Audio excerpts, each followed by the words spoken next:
Not a single person offered their seat. Jamal saw her, and before he could even think, he stood up. "Ma'am," he said gently, "you can have my seat." The woman smiled with surprise. It was a cold Monday morning in the heart of the city. The kind of morning where you can see your breath in the air and everyone's eyes are fixed on the ground, wrapped in their own little worlds. 13-year-old Jamal stood quietly at the edge of the sidewalk, hands tucked into the pockets of his faded hoodie. His school backpack, worn and slightly ripped, hung low on his back. The bus he caught every day was late, like always, and just like every day he waited patiently without complaint. He wasn't like other kids who would moan or throw a tantrum. Jamal was different, raised to respect, to endure, and to give, even when he didn't have much. When the bus finally pulled up, it exhaled a hiss of steam. The doors opened, and a crowd of commuters poured in. Jamal was pushed around in the shuffle, but he managed to grab one of the last available seats near the middle of the bus. He exhaled, relieved. It had been a long weekend. He'd stayed up helping his mom clean houses for extra cash. His legs ached, but for now, he could sit. 2 stops later, the bus jerked to a halt again. More people boarded. Among them, an elderly woman stepped inside slowly, clutching her purse with both hands. No one moved. Not a single person offered their seat. Jamal saw her, and before he could even think, he stood up. "Ma'am," he said gently, "you can have my seat." The woman smiled with surprise. "Thank you, baby." Jamal nodded and stood next to the pole, swaying as the bus started again. He didn't think much of it. It was just the right thing to do. But what he didn't see was the man sitting 3 rows behind him, watching the whole thing. He had noticed Jamal the moment he got on. Something about the boy's eyes, quiet but observant. And when Jamal stood up without hesitation, despite being clearly exhausted, the man leaned forward, intrigued. He looked around. Not a single adult had offered to stand, but this young boy had. That said more about him than any words ever could. The man adjusted his coat and leaned back. He wasn't dressed like a millionaire, no gold chains, no flashy watches, but the gleam in his eyes said he had seen and lost more than most people could imagine. He made a mental note of the boy, his face, his kindness, and most importantly, his instinct. When the bus came to Jamal's stop, he stepped off into the wind and pulled his hoodie tighter. He didn't notice the man who quietly exited the bus 2 stops later, trailing just far enough behind to not be noticed. Back at home, Jamal greeted his mother with a tired smile. "School was fine," he said as usual. He didn't even mention the bus. But the man who saw it? He couldn't stop thinking about it. He had seen thousands of people in his life, in boardrooms, in luxury hotels, in charity galas, but rarely had he seen something that honest, that pure, especially from someone who had so little. He wasn't sure what he was going to do yet, but something told him. This boy wasn't ordinary. This boy deserved something more. And as he sat down that night, sipping a cup of tea and staring at the empty wall of his penthouse suite, he decided. Tomorrow he would find out who that boy was. But Jamal had no idea what was coming. While he was finishing his homework and helping his mom with dinner, someone was already asking around town about the quiet kid who gave up his seat on the bus. And what he discovered would change everything. Jamal's neighborhood was a patchwork of brick buildings, cracked sidewalks, and distant dreams. But inside apartment 4B, it was filled with warmth, even if the heat barely worked. His mother, Denise, was in her early 40s and had the kind of tired eyes that still managed to shine when she looked at her son. She juggled 2 jobs, cleaning offices by night and working at a corner store by day. Her hands were always sore, her feet always aching, but her voice when she talked to Jamal was always soft. Jamal helped where he could. He was the kind of boy who made his own lunch, walked his little sister to daycare, and somehow still got straight A's. Not because life was easy, but because he knew education was his only real ticket out. That night, after the bus ride, Jamal sat on the floor near the heater, doing his math homework by the dim yellow light of a second-hand lamp. His mom cooked rice and beans. Again, the scent filling the room. "You okay, baby?" she asked. "Yeah," Jamal replied. "School was cool." He didn't talk much about the bus. He never bragged. His world didn't reward kindness with applause. You did good things because they were right, not because someone was watching. Except this time. Someone was, across town, in a cafe with polished wood counters and overpriced espresso. Charles sat with a laptop open. He'd spent the day following leads. He'd talked to the bus driver again, tracked the bus route, asked a few questions at the school nearby, and slowly the pieces began to form a picture. He learned the boy's name, Jamal Carter, 8th grade, known for helping teachers carry books, staying after class to tutor other students, and never, ever getting into trouble. But what hit Charles hardest wasn't Jamal's achievements. It was the context behind them. Jamal's father had been killed in a construction accident when he was 4. The company denied fault. No insurance. Denise was left alone, raising 2 kids and scraping together a life from whatever she could find. Charles clicked through social media pages, finding birthday fundraisers from neighbors trying to help them cover rent, photos of Jamal in school plays, always smiling, always trying, the kind of kid who deserved the world but had been handed a brick wall. It reminded Charles of himself, of the long nights he'd spent in shelters, the teachers who used to sneak him sandwiches, the one businessman who gave him a job, no questions asked. He clenched his jaw. This wasn't just about gratitude anymore. This was personal.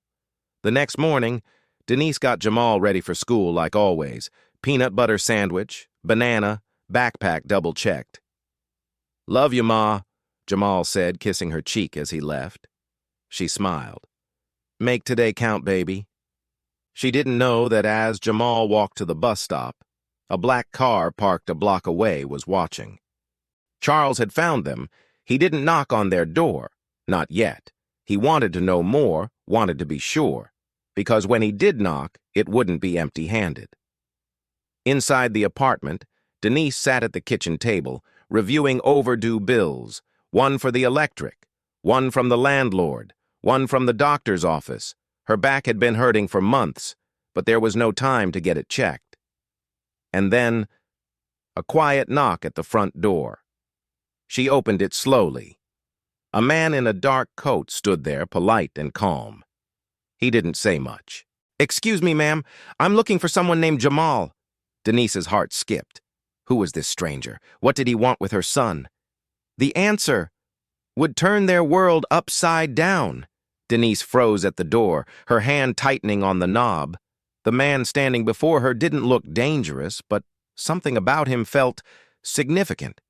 His coat was clean, tailored, his voice calm, but firm. "I'm looking for Jamal Carter," he said again. She hesitated. "Who's asking?" "My name is Charles Bennett," he replied, pulling out a business card. "I saw your son yesterday, on the bus." Her eyes narrowed slightly, scanning the card. It didn't mean much to her, just a name and a number. But something in his eyes felt honest, and mothers have a way of sensing when someone isn't playing games. "He's at school," she said cautiously. "I understand," Charles replied. "I won't take up much of your time. I just wanted to speak with you first. May I come in?" After a pause, Denise stepped aside. Charles entered quietly, removing his coat out of respect. He noticed the small details, a taped window, a stack of unopened bills, the smell of cooking oil and worn furniture. But what struck him most was how clean everything was. There was pride in this home, even in struggle. They sat at the kitchen table. Denise folded her arms, still guarded. "What's this about?" she asked. Charles leaned forward, his voice low and sincere. "Yesterday, I saw your son give up his seat for an elderly woman. He didn't hesitate. No one else moved. But he did. I followed him off the bus. Not in a creepy way, just something about him stood out. Denise softened slightly. That's Jamal. Always been that way. Charles nodded. I did some research. I know about your situation, your strength, his grades, his discipline, his heart. He paused, looking her in the eye. He reminded me of myself when I was his age. She blinked, unsure of where this was going. I run a youth foundation, he continued. We help kids from underprivileged backgrounds with scholarships, mentorship, job training, the works. And I'm always searching for someone who's not just smart, but kind, genuine. Denise's expression shifted from cautious to confused. You want to help him? I want to invest in him, Charles said. But it's not just about money. It's about giving him access to people, to places, to a future that looks completely different from this. Her voice cracked a little. Why him? Because, Charles said, he didn't know anyone was watching. He did it anyway.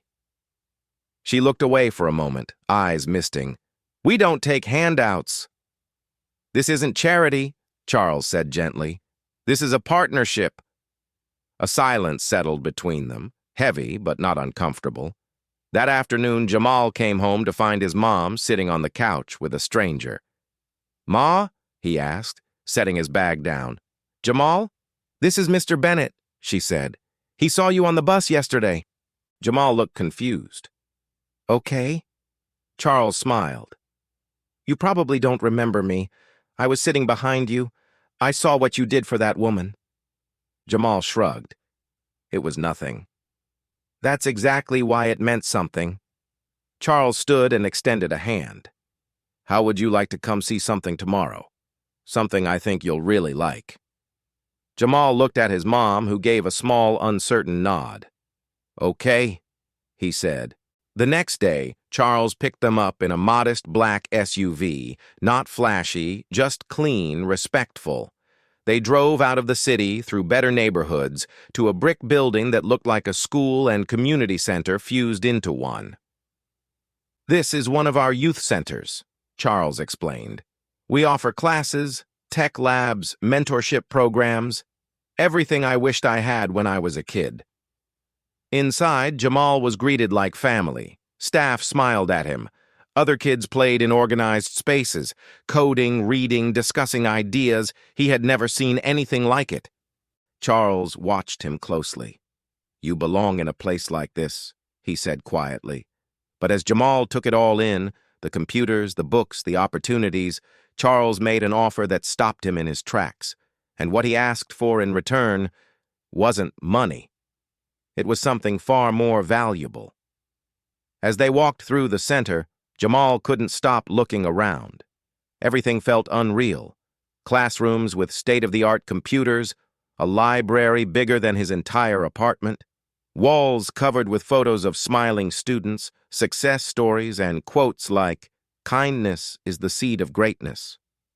Charles led him and Denise into a quiet meeting room with floor-to-ceiling windows. He sat across from them at a polished oak table and folded his hands. I want to offer you something, he began, looking directly at Jamal. The boy nodded, wide-eyed.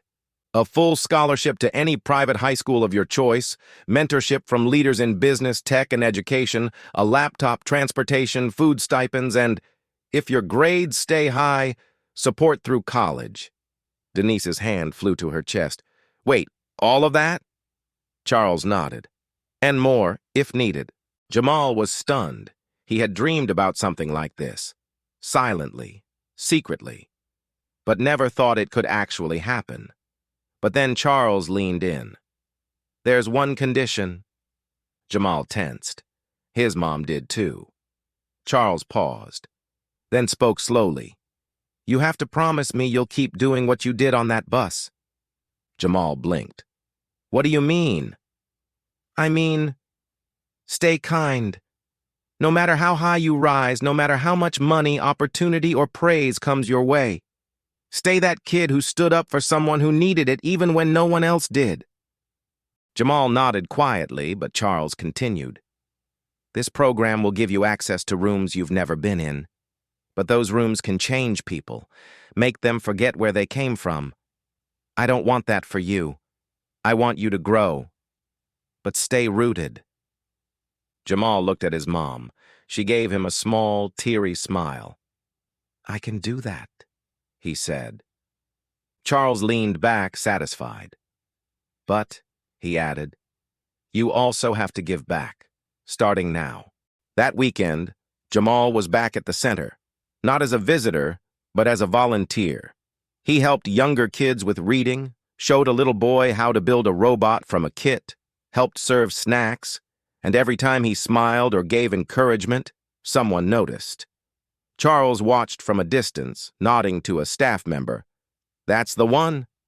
Later that day, Charles pulled Jamal aside and handed him a folder. Inside was a schedule, classes, mentorship sessions, and a letter of recommendation already written, addressed to an elite prep academy uptown. You're going to be one of our ambassadors, Charles said. You're not just in the program. You represent it now. Jamal's hands trembled slightly as he held the folder. What if I mess up? Charles smiled. Then you learn and keep going. You don't have to be perfect. You just have to stay true. Back home, Denise sat at the kitchen table holding the letter in her hands. I can't believe this, she whispered. Jamal grinned. Believe it, Ma. They hugged tightly.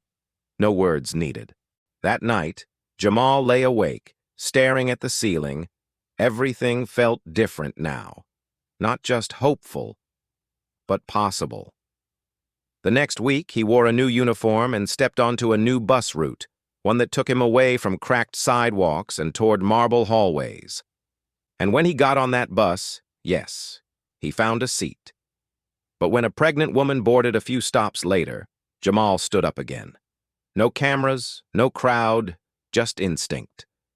The woman thanked him, and Jamal nodded with a small smile. Across the street, Charles sat in his car and smiled, watching. The boy had passed the test, not just once, but every day after. But Jamal didn't know the ripple effect he was creating, because soon, his story would go viral, and the whole world would be watching.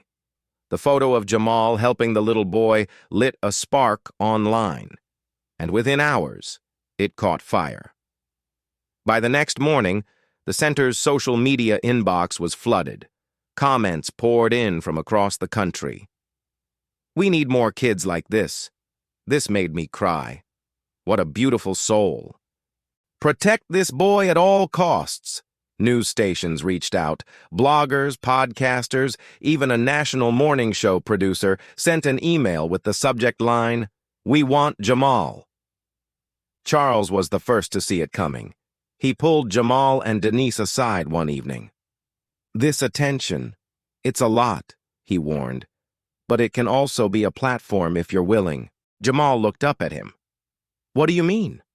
I mean, people are watching you now, not just because of what you did, but because of who you are.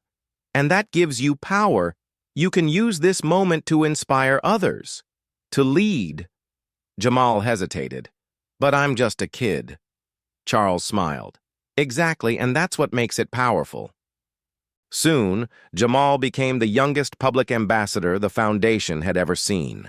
They gave him media training, speech guidance, and support. But the words were always his. At his first press conference, he stood nervously behind a podium, hands gripping the edges. Dozens of cameras flashed. His voice cracked at first, but he pushed through. I didn't stand up for that lady on the bus because I wanted something in return. I did it because I was raised right. My mom taught me to look out for people, no matter what they look like or where they're from. The clip went viral. A school invited him to speak, then another. Then an entire tour was planned, Jamal's Kindness Challenge, encouraging students to perform one selfless act per day. Teachers reported a change in classrooms. Bullying dropped. Kind notes started appearing in lockers. One kid gave his new sneakers to another who had holes in his shoes. Jamal had sparked a movement. Back at home, things were slowly changing too. Donations flowed in. Denise was offered a job at the center. managing programs for single parents. Jamal's little sister, Kayla, started attending free art classes. For once, their fridge was full. Still, Jamal stayed grounded. He kept tutoring at the center, even when interviews and photo ops filled his schedule. He always said the same thing. This is where I started, this is where I stay. One afternoon, Charles walked Jamal through the garden behind the foundation. "You're doing good work," he said. Jamal nodded. "Feels like something I was meant to do." Charles paused. "You were, but it's not over." He pulled a small envelope from his coat. Inside was a letter, a personal invitation to a televised event called Heroes of the Year. The President of the United States would be in attendance. Jamal's eyes widened. "You serious?" "As serious as it gets." Jamal laughed, part in disbelief. "What even is my life?" Charles placed a hand on his shoulder. "It's your mission now." But for all the praise, Jamal never forgot where it began. On that crowded city bus, with a single, quiet decision. He started asking the foundation to track kindness stories, to find other kids like him in neighborhoods like his who were already doing the right thing without being told. Charles agreed. They launched a new initiative, One Small Act. Its goal? Find unnoticed heroes and help them rise. Jamal read every nomination letter personally. He picked kids who gave away lunch money, who stood up to bullies, who took care of sick siblings, kids who reminded him of himself. And every time he handed them a scholarship or gave them a hug, he whispered, "You're seen, you matter, keep going." But through all the fame, all the headlines and handshakes, Jamal never knew one truth. The elderly woman he stood up for that day? She wasn't just anyone. She was someone far more important than he ever imagined. The night of the Heroes of the Year event had arrived. Jamal stood backstage in a crisp navy suit, fidgeting with the sleeves. The room buzzed with energy. Celebrities, politicians, athletes, all gathered to celebrate people who made the world better in quiet, powerful ways. Jamal was the youngest honoree on the list, but he didn't feel nervous about speaking. He was thinking about something else entirely. The woman from the bus. He had never seen her again, never even knew her name. He wanted to thank her. As the lights dimmed and the event began, Charles leaned over and whispered, "You ready?" Jamal nodded. "Yeah, I've been ready." When it was his turn, he stepped onto the stage to a standing ovation. The host introduced him as the boy whose single act of kindness turned into a global ripple. He took the mic and paused as the clapping died down. "I never thought standing up for someone on a bus would bring me here," he said. "But I'm learning that small acts, the ones you do when no one's watching, those are the ones that matter most." He spoke about his mom, about the foundation, about the other kids he'd met along the way. He thanked Charles. He ended with a message to anyone feeling unseen. Even if the world doesn't notice right away, your kindness counts, your heart matters. Keep going. The crowd erupted. Later that evening at the after-party, a woman approached Jamal. She was tall, elegant, and wore a dark green dress that shimmered in the light. Her gray curls were pinned back, and her smile was familiar. "Excuse me," she said gently. "I believe we've met before." Jamal turned, puzzled. "I'm sorry. Have we?" "You gave me your seat," she said. "On the bus." Jamal froze. She nodded slowly. "I never forgot your face." "You?" he began, stunned. "You were the woman." She took his hand and held it warmly. "I wasn't just any woman. I'm Margaret Bennett, Charles's mother." His breath caught. She continued. "That day, I'd had a terrible morning. I was in pain, tired, and honestly discouraged. And then you stood up. You didn't know who I was. You didn't ask for anything. You just saw me and gave." Jamal blinked back tears. "I had no idea. I told my son about you that night." She smiled. "Told him there's still goodness in this world." Jamal looked across the room. Charles was standing nearby, watching them with a knowing smile. "So this," Jamal whispered, "this all started with you?" She laughed. "No, child, it started with you." Charles joined them, resting a hand on Jamal's shoulder. "She's the reason I followed you off that bus," he said. "When she told me what you did, I knew we had to find you. We didn't know your name. Nothing. Just that you were real, and that you reminded us of everything we hoped humanity could still be." Jamal didn't know what to say. For once, words escaped him. He turned to Margaret again. "Thank you." She hugged him tightly. "Keep standing up, baby. The world needs more of that." From that moment on, Jamal's story took on new meaning. It wasn't just about a viral post or a scholarship or a speech. It was about legacy. How one small action, one moment of empathy, can shift the course of multiple lives. Jamal went on to finish high school with honors, earning a full ride to a top university. He studied social work and entrepreneurship. He returned every summer to mentor new kids in the program, kids who'd once been invisible, just like he had. By age 25, Jamal launched his own foundation, the Ripple Project, built on the idea that one act of kindness can change everything. And at the heart of his logo, a seat. An empty bus seat years later, when asked by a journalist what advice he'd give to his younger self, Jamal smiled and said, "Don't stop being kind, even when no one notices, especially when no one notices, because that's when it matters most." If this story moved you, share it with someone who needs to hear it today.